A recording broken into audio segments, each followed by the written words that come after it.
Hey there, viewers, and welcome back to the Self-Made Auto Channel. So I got a quick one for us today. We've got this little part right here from Nissan. They refer to it as the rubber stopper. Now, this is going to be a short video, but can you believe that this little guy right here will prevent your truck from starting? I believe it now because I saw it. So what we have, we got an 09 Nissan Frontier, sits out in the parking lot, and I'm going to bring it in. The guy dropped it off because he couldn't get it started, so he pop started it. Thing's a stick. It's got a little 4-banger in it, 2-wheel drive. And I went out and just checked it out in the parking lot.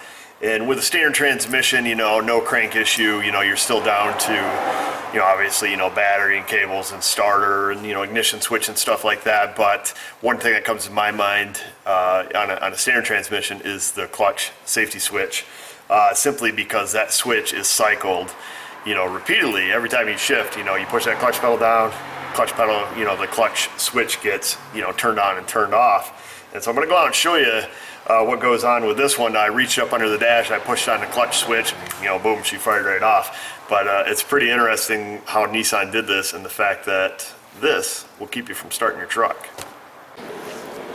So here is the Black Beauty. It is open. I'm going to show you guys what's up. You got the keys there, young lady. Thank you.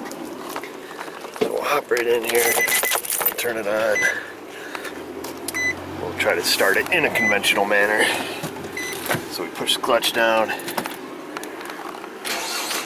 Yeah, look at that, I lied to you. Right there, so clutch is down. Nothing, we'll hold it in the start position. Get it just right. There she goes. Look at that, so that's a pretty quick and dirty.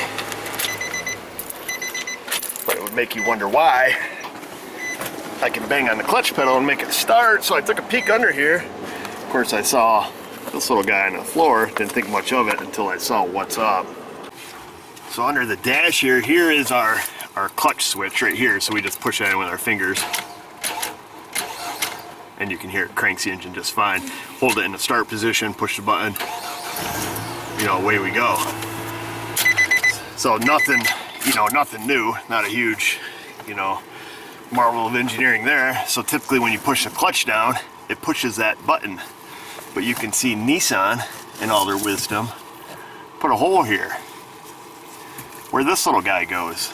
And when this little guy wears out from repeatedly pushing the button, it wears a hole through it like it did on this one. So there's the old one, here's the new one. It wears a hole through it. Eventually, the little ear breaks off the back.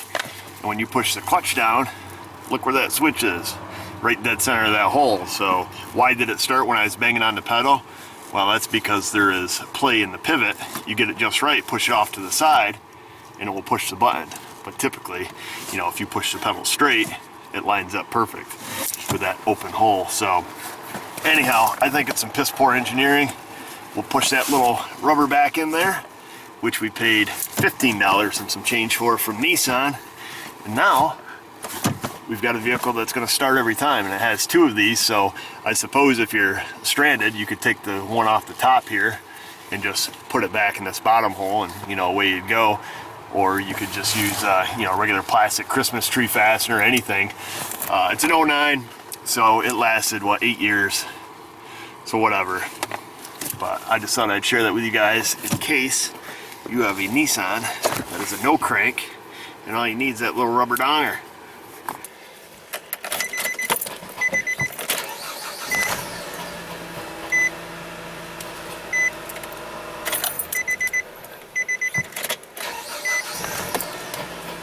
Boom, that's it, unbelievable.